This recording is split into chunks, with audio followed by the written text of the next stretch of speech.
The continuing story of The War of the Worlds by H.G. Wells. Chapter 3, on Horschel Common.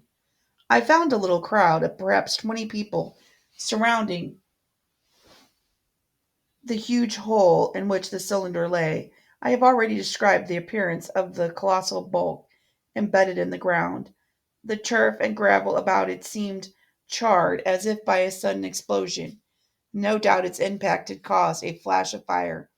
Henderson and Ogilvy were not there. I think they perceived that nothing was to be done for the present, and had gone away to breakfast at Henderson's house. There were 4 or 5 boys sitting on the edge of the pit, with their feet dangling and amusing themselves until I stopped them, by throwing stones at the giant mass. After I had spoken to them about it, they began playing in and out of the group of bystanders.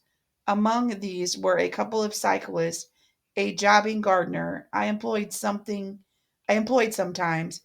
a girl carrying a baby, Greg the butcher and his little boy, and 2 or 3 loafers and golf caddies were accustomed to hang about the railway station. There was very little talking. Few of the common people in England had anything but the vaguest astronomical ideas in those days.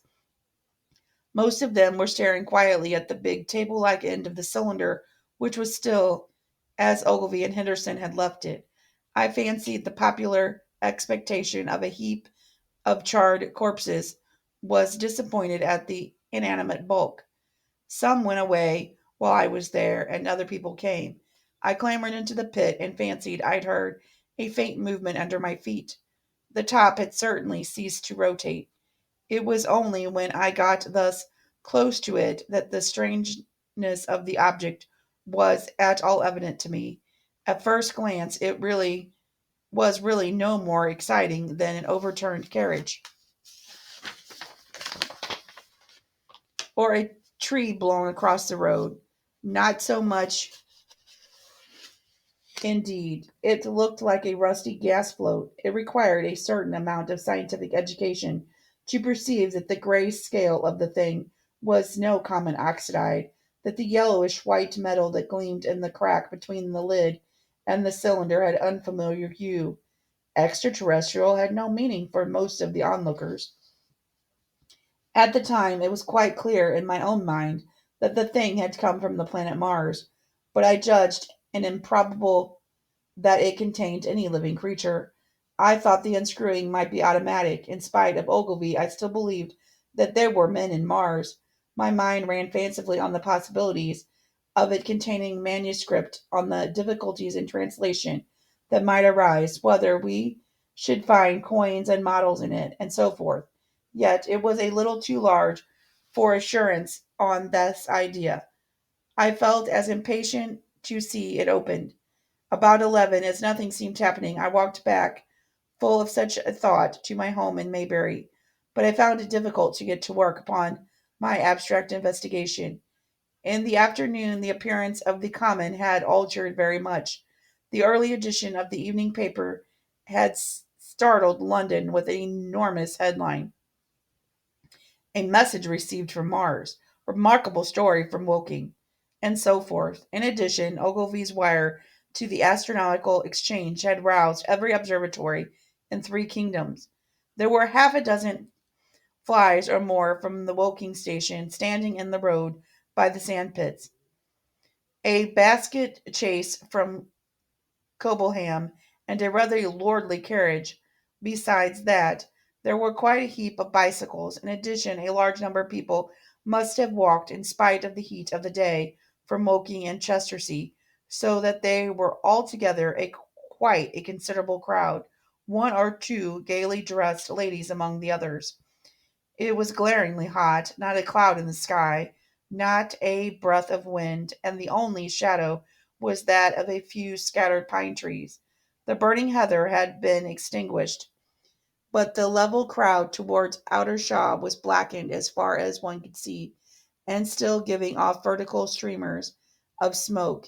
An enterprising sweet stuff dealer in Chowham Road had sent up his son with a barrel load of green apples and ginger beer. Going to the edge of the pit, I found it occupied by a group of half a dozen men. Henderson, Ogilvy, and a tall, fair-haired man that I afterward learned was Stent, the astronomer royal, with several workmen wielding spades and pickaxes. Stent was giving direction in a clear, high pitched voice.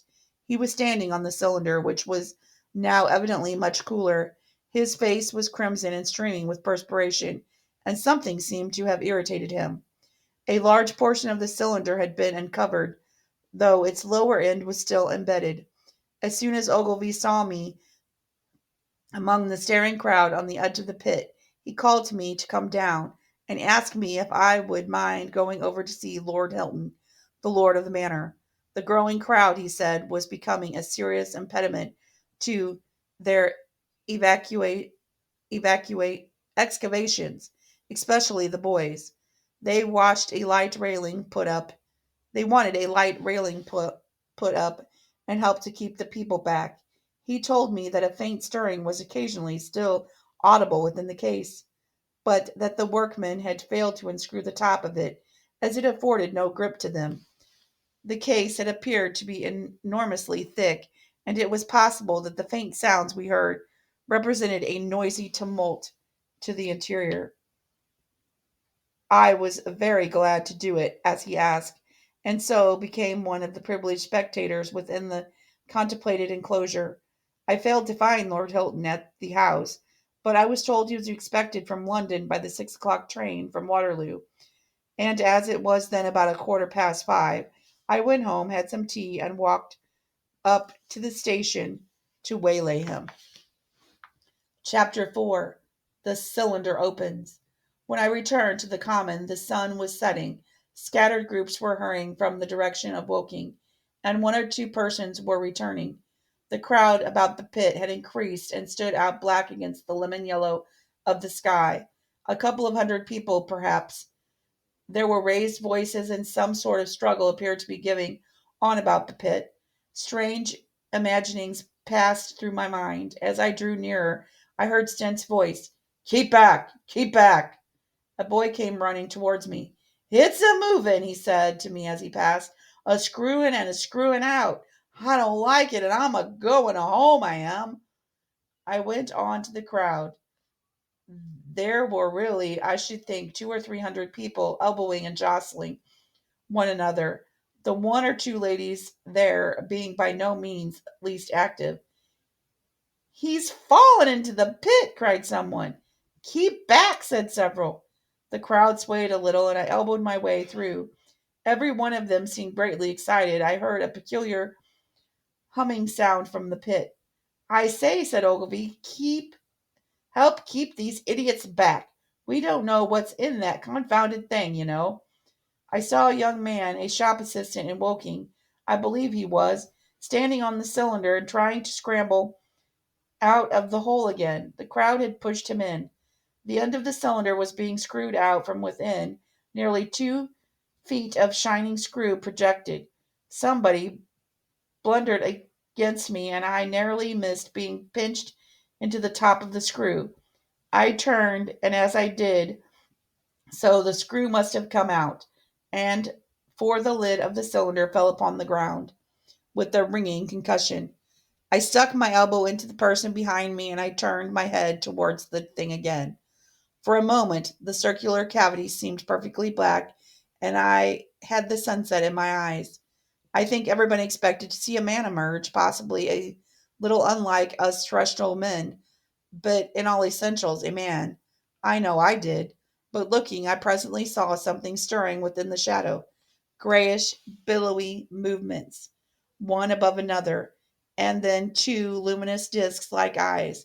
There was something resembling a little gray snake, about the thickness of a walking stick, coiled up out of the writhing middle, and wriggled in the air towards me, and then another.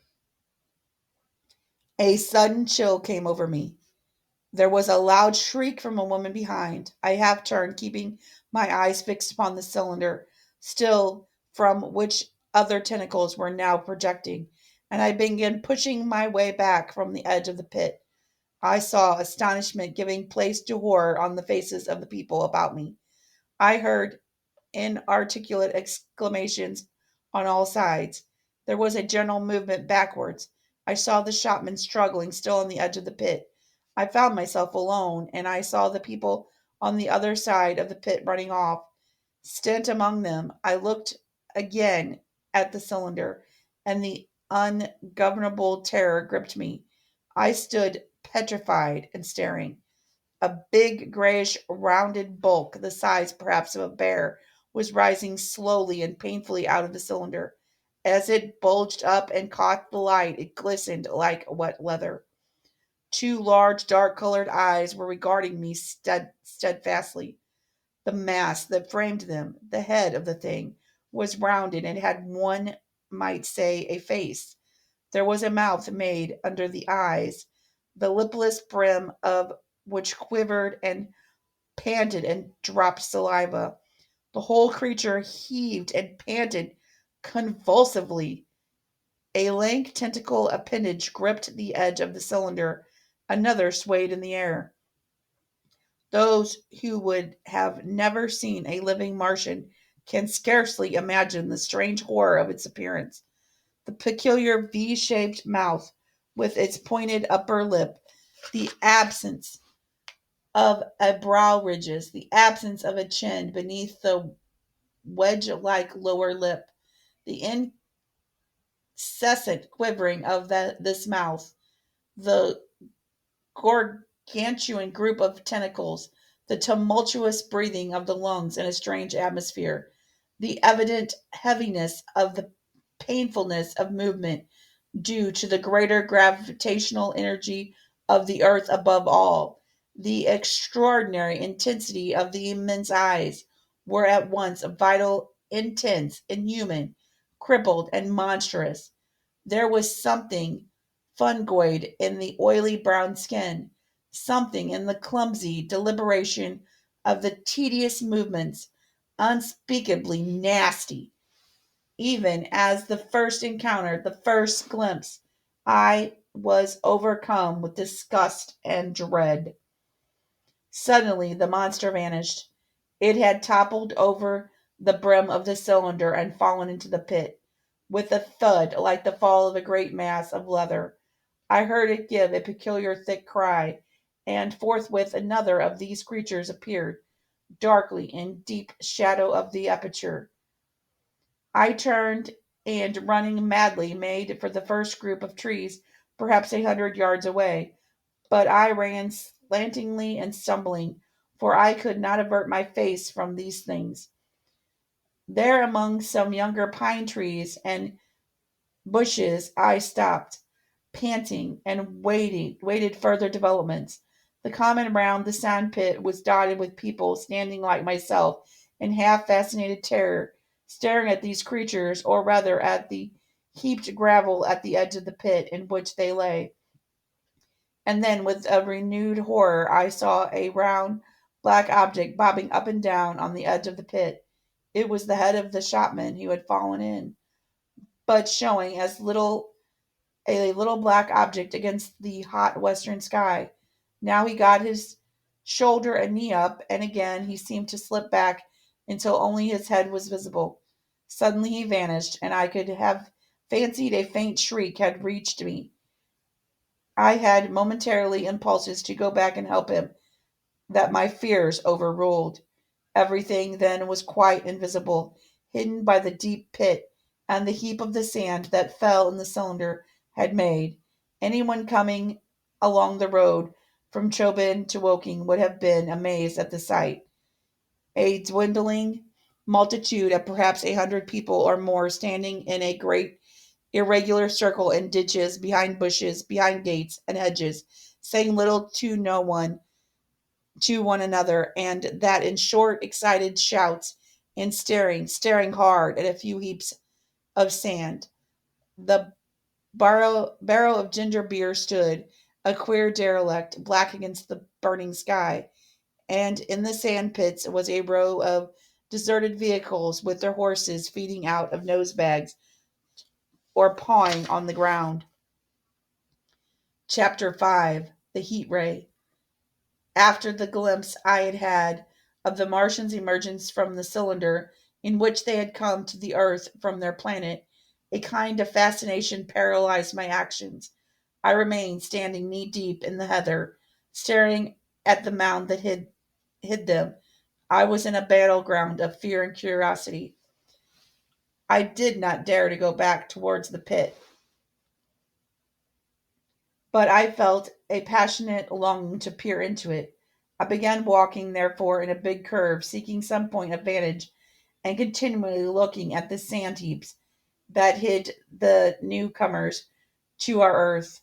Once a leash of thin black whips, like the arms of an octopus, flashed across the sunset and was immediately withdrawn, and afterwards a thin rod rose up, joint by joint, bearing at its apex a circular disc that spun with a wobbling motion.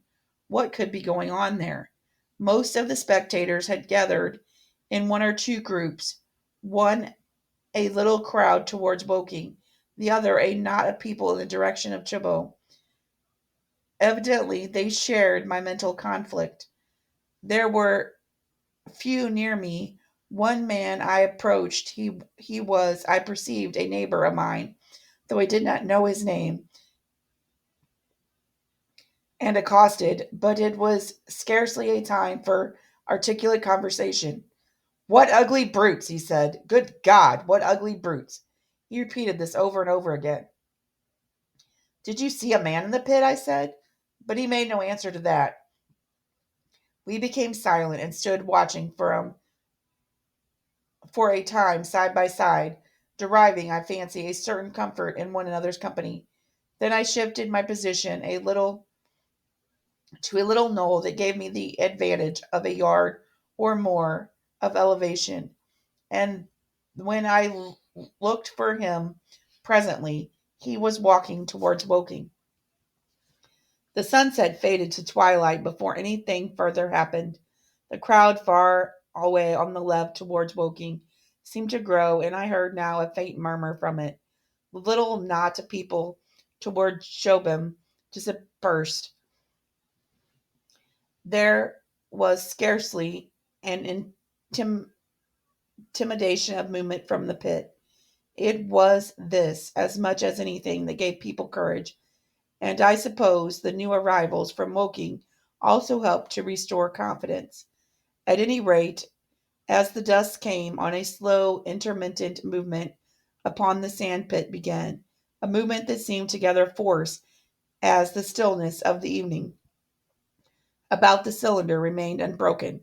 Vertical black figures in twos and threes would advance, stop, watch, and advance again, spreading out as they did so in a thin, irregular crescent that promised to enclose the pit